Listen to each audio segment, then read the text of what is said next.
ইরানের revolutionary guards IRGC দাবি করেছিল যে তারা 2 মার্চ 2026 তারিখে নেতানিয়াহুর কার্যালয় লক্ষ্য করে খেইবার ব্যালিস্টিক মিসাইল হামলা চালিয়েছে এবং এতে তার পরিণতি অস্পষ্ট। তবে ইসরায়েলি প্রধানমন্ত্রীর কার্যালয় এই খবরকে ফেক নিউজ বা মিথ্যা বলে উড়িয়ে দিয়েছে।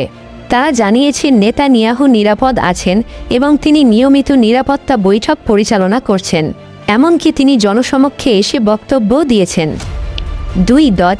ইরানের সর্বোচ্চ নেতার মৃত্যু।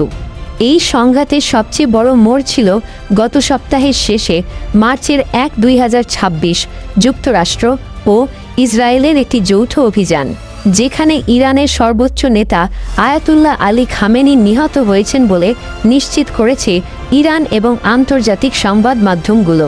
এই ঘটনার পরই ইরান চরম প্রতিশোধ নেওয়ার ঘোষণা দেয়। চলমান যুদ্ধের ভয়াবহতা। ইরানের হামলা।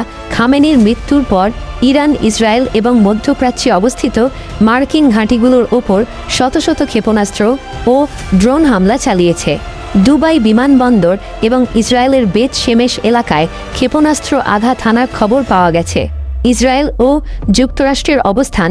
মার্কিন প্রেসিডেন্ট ডোনাল্ড ট্রাম্প জানিয়েছেন ইরানে তাদের অপারেশন সফলভাবে চলছে এবং এ পর্যন্ত 1000-এর বেশি লক্ষ্যবস্তুতে হামলা চালানো হয়েছে। ইসরায়েলও ইরানের 14টির বেশি শহরে ব্যাপক বিমান হামলা চালিয়েছে। আঞ্চলিক অস্থিরতা। এই যুদ্ধের কারণে মধ্যপ্রাচ্যের আকাশপথ প্রায় বন্ধ হয়ে গেছে। জ্বালানি তেলের দাম লাফিয়ে বাড়ছে এবং হরমুজ প্রণালী দিয়ে জাহাজ চলাচল ব্যাহত হওয়ায় বিশ্ব অর্থনীতিতে বড় ধাক্কা লেগেছে।